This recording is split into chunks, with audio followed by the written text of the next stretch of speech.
माँ से बढ़कर कोई नहीं। एक छोटे से कस्बे में समीर नाम का एक लड़का रहता था। बचपन में ही पिता की मृत्यु हो जाने के कारण परिवार की आर्थिक स्थिति बड़ी दयनीय थी। समीर की माँ कुछ पढ़ी लिखी जरूर थी, लेकिन उतनी पढ़ाई से नौकरी कहाँ मिलने वाली है। सो घर घर बर्तन मांज कर और सिलाई बुनाई का काम करके किसी तरह अपने बच्चे को पढ़ा रही हैं। समीर स्वभाव से थोड़ा शर्मीला था और अक्सर चुपचाप बैठा रहता था। एक दिन जब वो स्कूल से लौटा तो उसके हाथ में एक लिफाफा था। उसने माँ को लिफाफा पकड़ाते हुए कहा, माँ, मास्टर साहब ने तुम्हारे लिए ये चिट्ठी भेजी है, जरा देखो इसमें क्या लिखा है।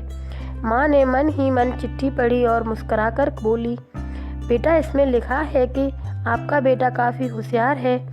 इस स्कूल के बाकी बच्चों की तुलना में इसका दिमाग बहुत तेज है और हमारे पास इसे पढ़ाने लायक शिक्षक नहीं है, इसलिए कल से आप इसे किसी और स्कूल में भेजें।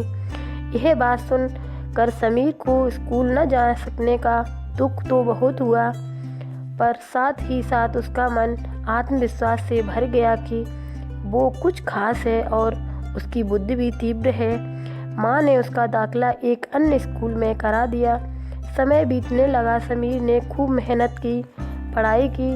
आगे चलकर उसने सिविल परीक्षा भी पास की और IAS ऑफिसर बन गया। समीर की माँ अब बूढ़ी हो चुकी थी और कई दिनों से बीमार भी चल रही है और एक दिन अचानक उसकी मृत्यु हो गई। समीर के लिए ये बहुत बड़ा आघात था। वह बिलक बिलक कर रो पड़ा।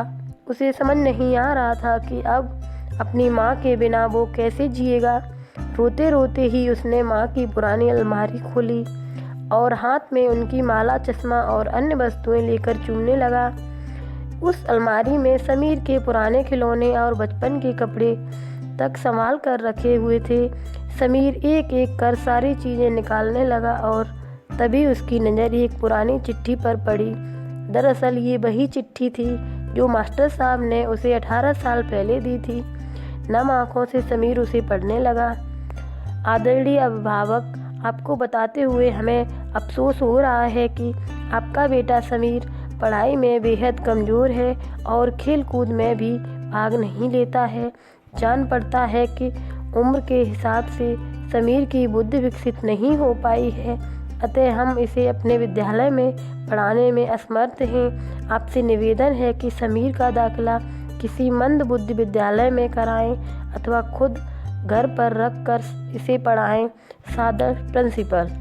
समीर जानता था कि भले अब उसकी माँ इस दुनिया में नहीं रही, पर वो जहाँ भी रहे उनकी ममता और उनका आशीर्वाद सदा उस पर बना रहे।